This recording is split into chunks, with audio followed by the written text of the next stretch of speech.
오늘 하나님 말씀 마가복음 8장의 34절 말씀을 같이 보시겠습니다.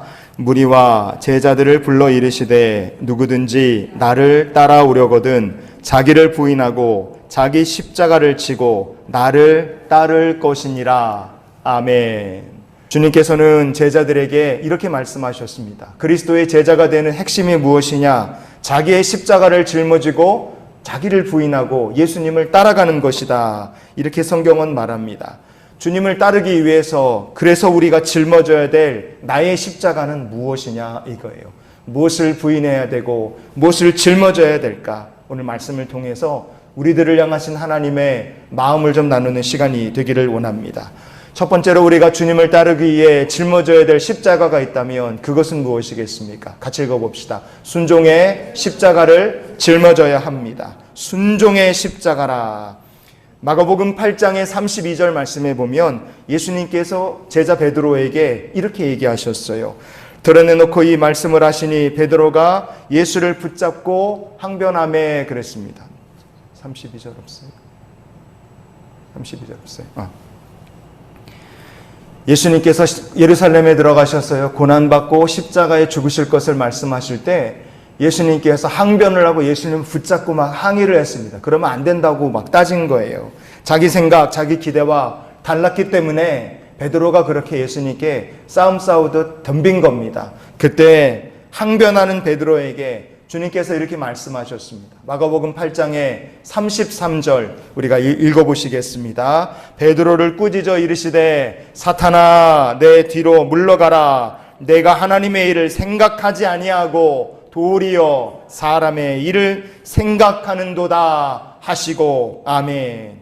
주님께서는 베드로에게 사탄아 내 뒤로 물러가라 이렇게 예수님께서 호통을 치셨어요. 왜 그렇게 하셨겠습니까? 사람이 자기의 생각, 자기의 느낌, 감정, 계획 이거 끝까지 놓지 못하고 이거를 끝까지 붙들면 그게 결국은 하나님의 뜻을 가로막는 일이 되기 때문에 그렇습니다. 내 생각, 내 고집, 내 계획을 갖는 것 좋죠. 그러나 이거 우리가 하나님 뜻 앞에서 끝까지 움켜쥐면 우리는 결국 하나님의 뜻을 가로막는 자가 될 수밖에 없습니다. 그래서 우리는 지혜롭게 하나님의 뜻 앞에 우리의 마음과 뜻과 생각을 쳐서 복종하고 고칠 줄 아는 주님의 지혜로운 백성이 될 수 있기를 원합니다. 왜 그렇게 해야 됩니까? 성경은 이렇게 말합니다. 요한 1서 2장 17절을 우리 이어서 보시겠습니다. 이 세상도 그 정욕도 지나가되 오직 하나님의 뜻을 행하는 자는 영원히 거하느니라. 아멘. 영원한 것이 나의 뜻이냐, 세상 즐거움이나 재미냐, 권세냐 아니에요. 그런 것들은 영원하지 않습니다. 영원한 것은 하나님의 뜻입니다. 그리고 우리가 그 하나님의 뜻을 행할 때 우리도 영원한 하나님의 영생에 동참하는 자가 될 줄 믿습니다. 그래서 하나님의 뜻에 내 욕심 생각을 내려놓고 순종하고 그래서 하나님 주시는 은혜와 축복, 영원한 은혜를 누리는 저와 여러분이 될 수 있기를 예수님 이름으로 축원을 드립니다.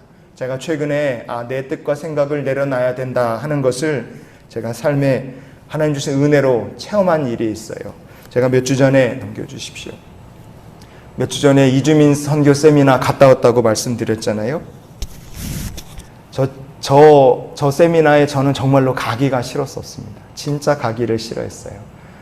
아니 내가 벌써 이주민 사역만 23년 차인데 세미나에 가서 뭘 배울 게 뭐가 있겠느냐.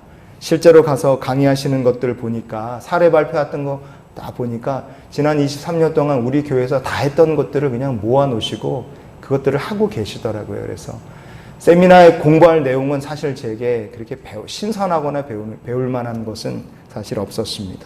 그러니 제가 얼마나 그걸 가기 싫어했겠어요. 강릉까지 가야 되는데 운전하고 가는 것도 귀찮아. 월요일날 가서 세미나하고 3일이나 있어야 되는데 피곤해. 가서 뭘 배울 게 있을까? 할 일도 많은데 그래서 안 갈까 그리고 그냥 민기적 거린 거예요.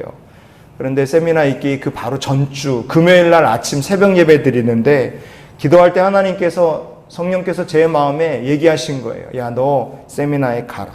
그냥 성령께서 제 마음에 세미나에 가라고 얘기를 하셨어요. 참 신기하죠. 그렇게 가기 싫어서 안 가겠다고 마음먹은 사람이 새벽 예배 기도하는데 하나님께서 다음 주 월요일 날 있는 그 이주민 선교 세미나에 가라고 성령께서 제 마음에 직접 대놓고 얘기를 하시니까 제가 참 당황스러웠습니다. 그래서 그날 저녁 금요 기도회 때 성도들에게 성령께서 오늘 아침에 기도하는데 가라고 말씀하셔서 제가 가겠다고 금요 기도회에서 성도들에게 얘기를 했어요. 그리고 주일 지나고 월요일 아침입니다. 월요일 날 새벽 예배 마치고 이제 가야 되는데 가기가 또 귀찮은 거예요. 사람이 참 간사하죠.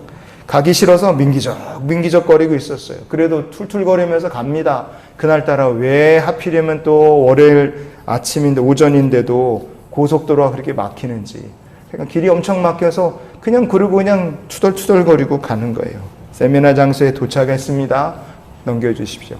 갔는데 참 당황스럽게도 제 이름이랑 저희 집사람 이름이 세미나 참석자 명단에 없는 거예요. 아니 얼마나 황당해요. 갔는데 참석하는 것으로 안 돼 있는 거예요. 없어요. 아니 왜 없지? 생각해 보니까 전에 본부 선교국에서 전화를 주셨을 때 세미나 참석한다고 제가 대답을 했어요. 그래서 저는 그게 참석 확인 체크가 된 줄 알고 착각을 하고 있었어요. 사실은 온라인으로 참가 신청서를 다 작성해서 다 내는 것으로 그렇게 원칙이 돼 있었는데 제가 전화상으로 참석합니다 말한 것으로 나는 참석 체크가 된 줄 착각하고 그루 있었던 거죠. 그래서 온라인 참가 신청을 안 냈으니 준비를 하신 선교국 직원들은 제가 갑자기 딱 나타나니까 예정에도 없던 사람이 갑자기 불쑥 나타난 꼴이 된 겁니다. 저도 당황하고 저희 집사람 화나고 거기 일하는 사람들은 어쩔 줄을 모르는 거예요. 어떻게 하면 좋아. 그래갖고 서로 이렇게 봉ጭ고 있는 거예요. 참 이게 이런 망신을 당하려고 내가 여기를 온 게 아닌데 그런 생각도 들고 내가 기도 응답을 잘못 받았나, 하나님의 음성을 내가 잘못 들었나 그런 착각이 들었어요. 1시간 좀 넘게 기다려서 저희 부부가 묵을 숙소를 이 준비 운영팀에서 어떻게 마련해 주셔서 숙소를 배정을 받았습니다. 짐 끌고 올라가서 이제 30분 정도도 채 안 됐는데 전화 한 통 받았어요. 그 전체 세미나 주관하시는 총괄 진행하시는 이민기 목사님이라는 목사님께서 전화를 주신 거예요. 되게 죄송한 목소리로 목사님 정말 죄송한데 오늘 하루만 사모님하고 각각 다른 방을 써주시면 안 되겠습니까? 그렇게 얘기하시는 거예요. 제가 안 된다고 말할 수 있는 염치가 어디 있어요. 그래서 알겠습니다. 그리고 그렇게 해서 이제 첫날 세미나 듣고 저랑 집사람은 각각 다른 방으로 다른 선교사님들하고 같이 방을 하루 따로 쓰게 됐어요. 저녁 강의 끝난 다음에 올라갔어요. 처음 만나는 사람하고 이제 하룻밤을 지내야 되는 겁니다. 참 난감하죠. 근데 제가 새로 배정받은 방에 올라갔더니 누가 계셨느냐? 김종훈 선교사님이라고 중국에서 32년 동안 사역을 하신 선교사님이 그 방에 기다리고 계셨어요. 원래 저 김종훈 선교사님하고 부인 되시는 김훈아 선교사님이 같이 머무셔야 되는데 하필 김훈아 선교사님이 그 다음날 오시기로 하셔서 혼자 쓰시게 된 거예요. 그래서 예산을 이제 아마 문제 때문에 그런지 저를 저 방으로 집어 넣으신 것 같아요. 그래서 같이 쓰게 됐습니다. 저는 어떤 사람이었다고요? 이 세미나에 가기 싫다 그러고 민기적거리고 왔는데 와서 보니 등록도 안 돼 있어, 딴방 쓰고 있어. 그러니까 참 민망했습니다. 근데 저랑 같이 방을 쓰게 된 저 김종훈 선교사님도 어찌 보면 참 신기해요. 저 선교사님도 이 세미나에 오기 싫어 하셨다는 거예요. 중국에서 32년 동안 사역하신 베테랑 선교사님입니다. 뭘 배울 게 따로 있겠어요. 하는 일도 너무 바빠. 최근에 마음이 굉장히 아픈 일도 있어서 도저히 세미나에 올 마음이 내키지 않으시더래요. 근데 참 신기한 것은 그런 선교사님도 기도하는 중에 하나님께서 너가 가라 그렇게 말씀하셔서 세미나에 오게 되셨다는 거예요. 세미나 가기 싫어서 민기적거리던 두 사람을 하나님께서 한 방에 모아 놓으신 겁니다. 참 하나님 일하시는 거 보면 신기해요. 그래서 이렇게 뻘쭘하게 서로 인사하고 앉아서 이야기를 나누는데 얼마 지나지 않아서 저는요, 그리고 그 김종훈 선교사님은 왜 하나님께서 우리를 이곳에 보내셨는지 두 사람 다 알게 됐습니다. 제가 그때 우리가 지금도 주보에 로즈 집사님 이름 놓고 기도해달라고 계속 여러분께 기도 요청하고 있지 않습니까? 제가 그때 로즈 집사님 항암 치료 비용 때문에 그 마련하느라 되게 고심을 많이 하고 있었어요. 유방암 2차 수술까지 했고 항암 치료를 또 키모테라피 또 해야 된다 그랬는데 상황이 참 딱했고 동시에 성도가 그렇게 아픈데 도와줄 수 있는 방법이 너무 이렇게 좀 막막하니까 제 마음이 참 괴로웠습니다. 그런데 이 김종훈 선교사님하고 김은하 선교사님은 어떤 분들이냐? 김종훈 선교사님은 중국에서 대만에서 한의학 박사를 하셔서 중의학 박사세요. 저 김은하 선교사님은 동덕여대 약학과를 나와서 약학 박사십니다. 약국을 운영하고 계시고 두 분이 회사를 운영하시는 부부 선교사님이셨어요. 약국을 운영하는 사람 세상에 있지 않습니까? 그런데 이 두 분이 운영하는 약국이 어떤 약국이냐? 넘겨주십시오. 열방약국이라고 암을 치료하는 것으로 유명한 약국이었어요. 김은하 선교사님의 아버지께서 폐암 4기였는데 병을 고치신 거예요. 그리고 선교사님 본인도 유방암 2기였는데 암을 이겨낸 겁니다. 어찌 보면은 그 로즈 집사님이 유방암 2기잖아. 2기에서 3기로 지금 넘어가려는 위기에 있는데 유방암 2기를 극복한 본인이 실제로 유방암을 겪어보고 경험한 분을 하나님께서 저 부부를 우리가 딱 만나게 하신 거예요. 참 신기했어요. 그래서 넘겨주십시오. 이렇게 열방약국 유방암 상담소입니다. 이렇게 새롭게 하소서에도 나와서 얘기를 하신 저 부부를 하나님께서 거기서 딱 만나게 하신 겁니다. 저는 그때 참 놀랐어요. 하나님, 제가 이렇게 세미나 가는 거 싫어해서 민기적거리고 출발하는 아침도 하나님 음성을 성령께서 얘기를 하셨는데도 그거를 안 듣고 사실 안 가려고 막 계속 민기적거리다가 결국 가자. 그리고 저희 아내에게 집 전화를 해서 그래서 출발을 한 거예요. 어찌 보면 참 바보 같은 일이죠. 하나님 말씀이 분명했는데도 저는 가서 방이 없고 이 첫날 밤에 이렇게 따로 이렇게 떨어져 자게 된 것도 되게 좀 뭐라고 그럴까. 아내가 계속해서 얼마나 서운하겠어요. 당신은 왜 일처리 이렇게 똑바로 못하냐. 등록도 못하고 그런 얘기를 들으면 얼마나 자존심 상해요. 내가 이런 꼴을 당하려고 여기 온 게 아닌데 그런 생각이 드니까 막 마음속에서 괜히 왔나 이거 막 이런 생각이 드는 겁니다. 근데 참 감사한 것은 하나님께서는 저의 어리석음과 바보 같은 일들도 다 합력해서 선이 되게 역사를 하시더라 이거예요. 여러분 우리가 하나님께서 말씀하시고 인도하심에 순종할 때 내 바보 같은 일도요, 나의 가장 어리석은 일들도 하나님께서는 그것마저도 다 하나님의 선한 계획 속에 있다는 것을 나중에 알려주시는 줄 믿습니다. 로즈 집사님께서 아파서 힘들어 하는데 하나님께서 도우셔서 수술 2번 받게 하셨죠. 항암 치료 지금까지 10번 넘게 받게 하셨죠. 이 모든 과정 속에 사실 3천만 원 이상 비용이 들어갔어요. 근데 로즈 집사님 내가 감당한 건 그게 반도 안 됩니다. 반이 뭐예요? 3분의 1도 안 될 거예요. 가진 게 어디 있습니까? 외국인 노동자 부부가 가진 돈이 어디 있어요? 나머지는 하나님께서 은혜로 다 채워주셨어요. 근데 이제는 어떻게 하면 좋을까? 딱 필요한 거, 약이 필요하다. 하나님께서 수술도 했고 항암 치료도 했고 약이 필요하다. 그래서 딱 약을 줄 수 있는 사람들을 하나님께서 만나게 하신 줄 믿습니다. 저는요, 이 일을 경험하면서 무엇을 깨달았느냐? 순종의 십자가를 짊어지자. 순종의 십자가를 짊어질 때 그것은 더 이상 짐이 아니라 그리스도의 능력이 된다는 거 하나님께서 이번에 저에게 깨닫게 해주셨습니다. 여러분에게 그래서 당당하게 말씀드릴 수 있습니다. 성도 여러분, 순종의 십자가를 짊어지시기를 바랍니다. 예수 그리스도를 위해 순종의 십자가를 짊어지실 때 여러분의 짊어지신 십자가가 어느 순간 그리스도의 능력으로 바뀌는 은혜를 하나님께서 더하여 주실 줄 믿습니다. 오늘도 우리를 향하여 순종하라 말씀하시는 주님, 순종의 십자가를 아멘, 예, 그리하겠습니다. 그리고 짊어지고 주를 따를 수 있는 믿음의 성도들이 다 되시기를 축복합니다. 두 번째, 우리가 주님을 따르기 위해서 짊어져야 될 십자가는 무엇입니까? 그것은 자기를 부인하고 십자가를 짊어져야 됩니다. 십자가를 그냥 짊어지면 안 돼요. 나는 죽었다고 선언하고 그 다음에 십자가를 짊어져야 됩니다. 마가복음 8장의 34절 말씀에 보면 누구든 나를 따라오려거든, 여기 중요한 게 하나 붙죠. 자기를 부인해야 된다 이거예요. 그러고 나서 자기 십자가를 짊어지고 예수님을 따라야 됩니다.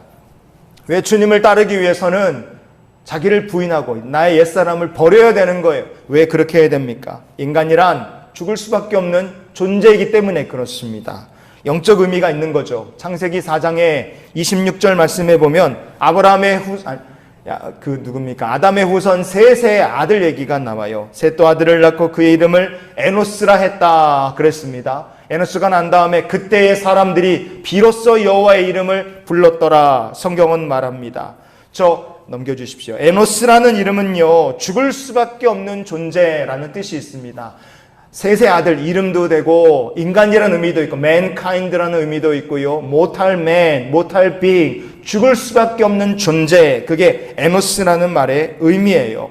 에덴 동산에서 쫓겨난 아담의 후손들은 드디어 깨닫게 된 거예요. 모든 인간은 다 죽을 수밖에 없는 존재이구나. 그것을 깨닫게 될 때 그때부터 비로소 사람들은 스스로 하나님의 이름을 부르기 시작했다는 겁니다. 여러분, 이것은 중요한 영적 의미입니다. 누구든지 자기의 연약함을 아는 사람만이 변화될 수 있어요. 나는 죽을 수밖에 없는 존재이구나. 그것을 깨닫게 될 때 그때가 바로 우리가 전능하신 하나님, 지금도 일하고 계신 하나님을 믿을 수 있게 사람이 변화될 수 있는 겁니다. 프랑스의 수학자이고 물리학자 그리고 신학자이자 철학자였던 파스칼이라는 사람이 있습니다. 이 사람은 천재죠. 굉장히 머리가 좋은 천재 과학자입니다. 그는 젊은 시절에 그 똑똑한 머리 때문에 참 사람이 냉소적이었어요. 특별히 신앙에 대해서, 하나님의 말씀이나 교회에 대해서 굉장히 냉소적인 사람이었습니다. 머리가 좋은 사람들 중에 그렇게 냉소적인 사람들이 있지 않겠어요? 근데 파스칼은 정말 냉소적으로 교회와 신앙에 대해서 바라보던 사람이었어요. 그랬던 그가 변화되는 계기가 있습니다. 1654년도에 그가 31살 때 마차 타고 센강을 건너다가 큰 사고를 당합니다. 그가 타고 가던 마차가 저 센강의 뇌이라는 다리 위를 지나고 있는데 쫙 달리다가 마을에서 마차와 마을을 연결한 고삐가 줄이 풀리면서 말은 따로 가버리고 마차가 굴러오던 속도에서 말이 없어지니까 어떻게 돼요? 이게 조종력을 잃고 이게 확 지 멋대로 옆으로 확 꺾여서 난간을 향해 돌진한 거예요. 저 다리에 난간을 부딪히고 추락하기 직전에 꽝 부딪히고 간신히 쓴 거예요. 떨어지지는 않았어요. 근데 그때 파스칼은 죽음의 공포를 느꼈다 그래요. 진짜 저 다리가 저렇게 보이는데 꽤 큰 다리입니다. 지금도 있어요. 넘겨주십시오. 어디에 비슷하냐? 우리 동네 근처에 이화교 있지 않습니까? 이화교 높이가 이화교에서 저 신의문역으로 이렇게 넘어가는 그 위에 걸어보면 밑에 물까지 꽤 높아요. 높이가 12m입니다. 파스칼이 타고 있던 마차가 말이 떨어져 나가고 그냥 굴러서 빵 부딪혀서 떨어지기 직전에 멈췄는데 그 부딪힌 뇌다리의 높이가 저 이화교 높이랑 비슷하다 그래요. 혹시 기회 되시면 이화교 위에 가서 한번 내려다 보십시오. 내가 여기서 떨어지면 사나 죽을까? 여러분, 아이고 등골이 오싹할 겁니다. 그 높이에서 멈춘 게 기적이죠. 파스칼은 그때 죽을 위기를 경험하고 나서요, 그가 영적으로 크게 각성합니다. 나에게도 죽음이 언제든 찾아올 수 있구나. 그래서 넘겨주십시오. 죽음이란 어떤 것이냐? 파스칼은 스스로에게 물어본 거예요. 죽음이란 어떤 것이냐? 그리고 그가 내린 결론이 뭐냐? 나도 결국에는 죽을 수밖에 없는 존재구나. 이런 사고가 나서 내가 덜컥 죽을 수도 있고 아파서 죽을 수도 있고 어떻게 돼서 죽을지 모른다. 나도 죽을 수밖에 없는 존재이구나. 그가 그걸 깨닫게 될 때 그는 그때 회심하고 하나님을 자기의 구주로 영접하게 됩니다. 변화된 거죠. 여러분, 우리가 여기서 뭘 알 수 있습니까? 사람이 변화된다. 파스칼이라는 사람은 나도 에노스구나. 나도 죽을 수밖에 없는 존재이구나를 깨닫게 될 때 그의 믿음 인생이 바뀐 거예요.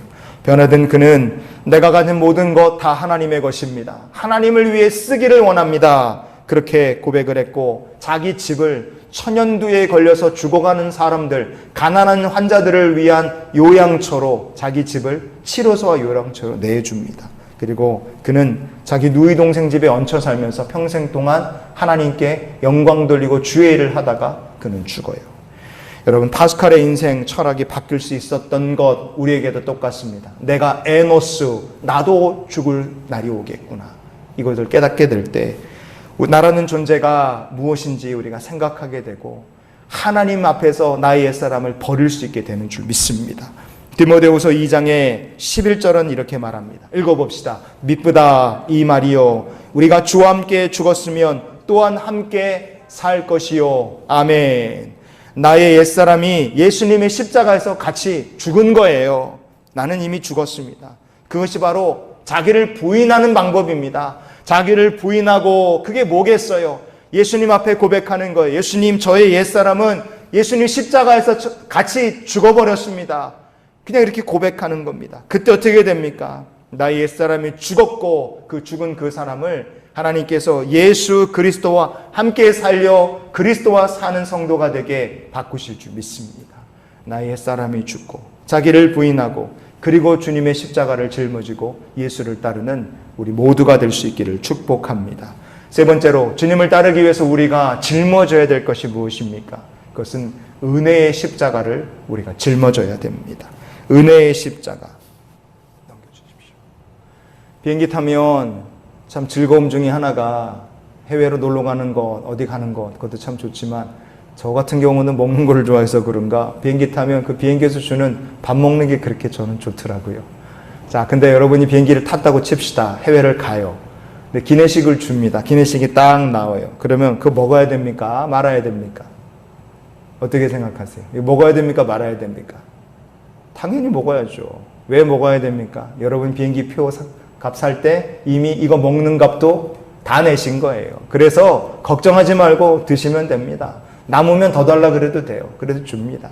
전 그래서 기내식 3번 먹어본 적도 있어요. 근데 맛있어요. 예를 들어 비행기를 탔는데 아유 태워준 것만도 고마운데 어떻게 밥까지 얻어먹느냐 그렇게 말하면 그 사람은 어리석은 바보입니다.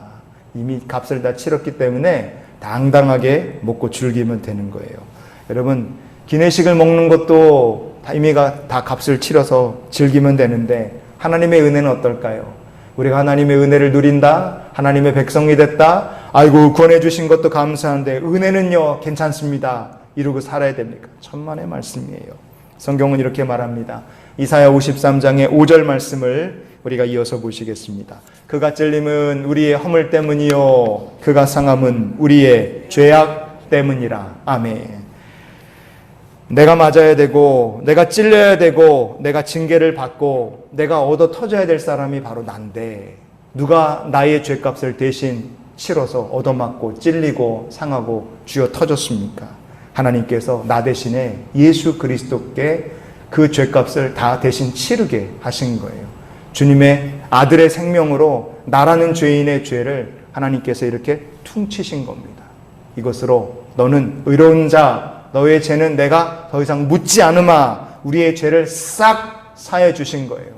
우리는 더 이상 치를 죄값이란 게 없는 겁니다. 왜? 예수께서 자기의 피로 죽음으로 우리의 죄값을 다 지불하셨기 때문에 그래요. 그리고 우리는 뭘 받았습니까? 비행기 타면 자기 좌석 앞에 스튜어디스 분들께서 식탁에다 딱 예쁘게 담은 기내식 갖다 주듯이 하나님께서 우리 앞에 용서와 구원을 선물로 딱 갖다 주신 거예요. 우리가 할 일이 무엇입니까? 나는 자격도 안 돼. 믿음도 없어. 하나님께 드릴 만한 뭐 아름다운 것도 아무것도 없으나 하나님의 자녀라고 인정을 받았기 때문에 주신 그 은혜와 구원을 우리가 받고 누리며 사는 성도가 되어야 될 줄 믿습니다.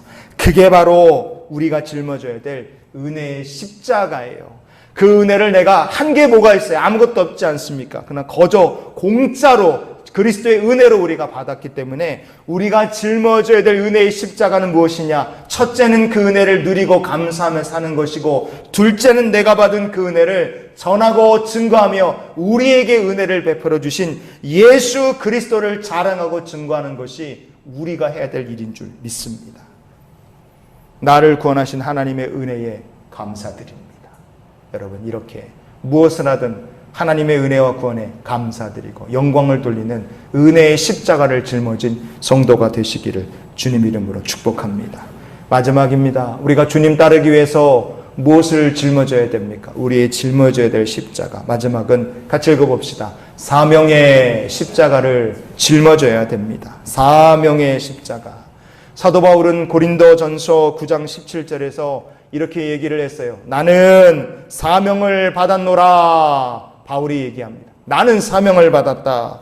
사도 바울은 이방인들에게 복음 전하는 사명을 받은 사람이었어요. 저는요, 이 땅에 찾아온 이주민 노동자들에게 복음을 전하라는 사명을 받았고, 한국인 성도들을 돌보라는 사명을 받았고, 이 땅에서 살고 태어난 다문화 가정 아이들과 그리고 불법 체류 가정에서 태어난 아이들을 돌보라는 사명을 하나님께서 제게 맡겨주셨어요. 전도사님에게는 하나님께서 전도사님의 사명을 맡겨주셨고, 여기 집사님, 권사님들 계시는데 집사님들에게, 권사님들에게 하나님께서 여러분 각자에게 주신 사명이 다 있어요. 다 다릅니다. 똑같은 일 하라고 하나님께서 우리를 부르신 게 아닙니다. 그 사명을 내가 최선을 다해서 잘할 수 있느냐? 여기는 장성진 목사라는 사람이 대한민국에서 제일 끝내주는 목사입니까? 그렇진 않을 거예요. 전 세계에서 목회 제일 잘하고 외국인 사역 제일 잘하는 사람일까요? 그건 아닐 겁니다. 저는 그저 제가 할 수 있는 최선을 다할 뿐이에요. 주님께 드릴 수 있는 것이 적은 물고기와 떡 같은 거예요. 그러나 그것 주님께 맡겨주신 거 다 할 때 나머지 결과는 하나님께서 책임을 져주실 줄 믿습니다. 그게 바로 사명의 십자가예요. 부족해도 시작하는 거예요. 맡겨주신 일 계속하는 겁니다. 그 사명의 십자가를 짊어질 때 놀라운 영광과 결과는 하나님께서 만들어 가실 줄 믿습니다. 1954년도에 미국의 오레건주에 살았던 해리 홀트, 버다 홀트 이 부부가 동네 마을회관에 모여서 한국전쟁 고아들에 대해서 만든 영화 다큐멘터리를 봤어요. 두 부부가 한국전쟁 고아들에 대한 영화를 보고 참 안됐다, 슬프다, 굉장히 마음속에 안타까운 마음을 가지고 그들이 집으로 갑니다. 왜? 뭐 할 수 있는 게 뭐가 있겠어요? 오리건주에 사는 농장 운영하는 부부가 뭐 할 수 있는 게 있겠습니까?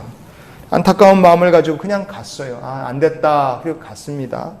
근데 집에 갔는데 희한하게 시간이 지날수록 하나님께서 이 부부에게 계속해서 그 다큐멘터리로 봤던 전쟁 고아들, 한국인 전쟁 고아들이 생각나게 하시고 그 애들을 위해서 기도를 하게 하나님께서 시키시더라 이거예요. 참 희한한 일이죠.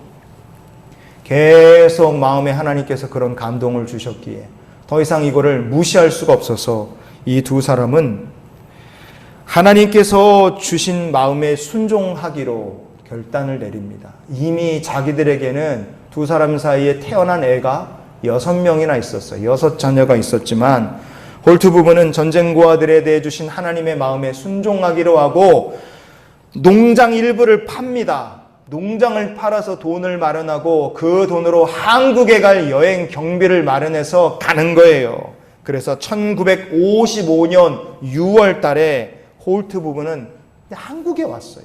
무슨 연고가 있어서가 아니라 하나님 말씀에 순종해서 그냥 왔습니다. 그리고 이들은 첫 방문에서 8명의 전쟁 고아들을 자기 집으로 미국으로 입양을 해갑니다. 이 사진이 55년도에 처음으로 입양한 8명의 전쟁 고아들이에요. 다 한국인 아이들이죠. 그 중에서 4은 본인들이 키우고요. 나머지 4은 다른 미국인 가정에 입양시킬 수 있도록 도왔어요. 1956년도에 홀트 부부는 홀트시 양자회라는 단체를 설립합니다. 그리고 본격적으로 한국전쟁 고아들을 미국으로 입양하기 시작했어요. 그렇게 시작돼서 오늘날까지 있는 단체가 바로 한국 홀트 아동 복지회입니다. 이 홀트 부부는 일산에 지금 묻혀 계세요. 두 분이 돌아가시고 일산에 묻혀 계십니다.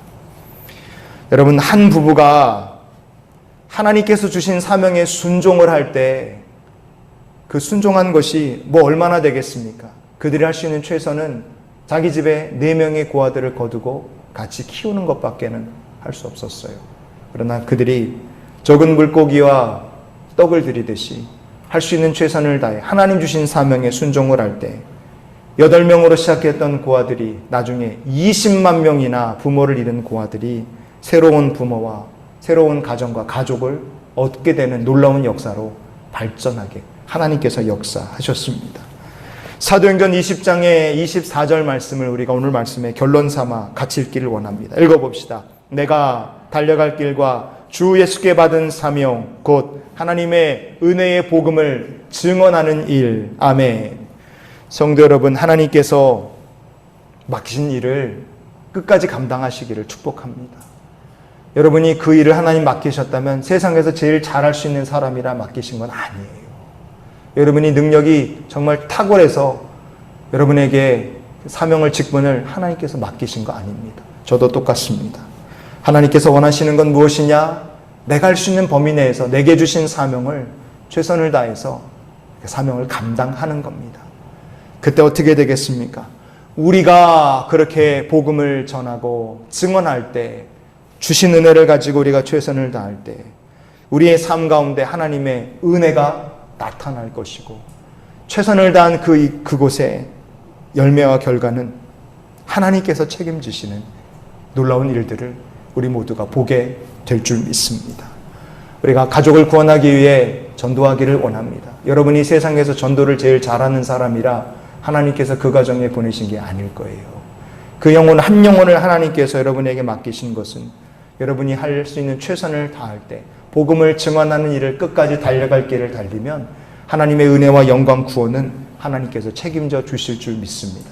그래서 우리가 이런 기도로 한 주간을 살았으면 좋겠습니다. 주님, 우리가 십자가를 짊어지고, 넘겨주세요. 주님, 우리가 십자가를 짊어지고 주를 따를 수 있도록 도와주시옵소서. 아멘. 여러분, 자기의 십자가를 짊어지시는 성도가 되시기를 바랍니다.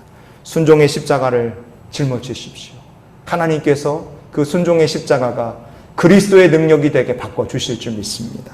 자기를 부인하고 나의 옛사람은 죽었다고 선언하고 십자가를 짊어지고 주님을 따르고 그 은혜에 감사하는 은혜의 십자가를 짊어지고 맡겨주신 사명을 최선을 다해 감당하는 귀한 십자가를 짊어지고 주를 따르는 주님의 백성들이 다 되시기를 예수님의 이름으로 축원을 드립니다.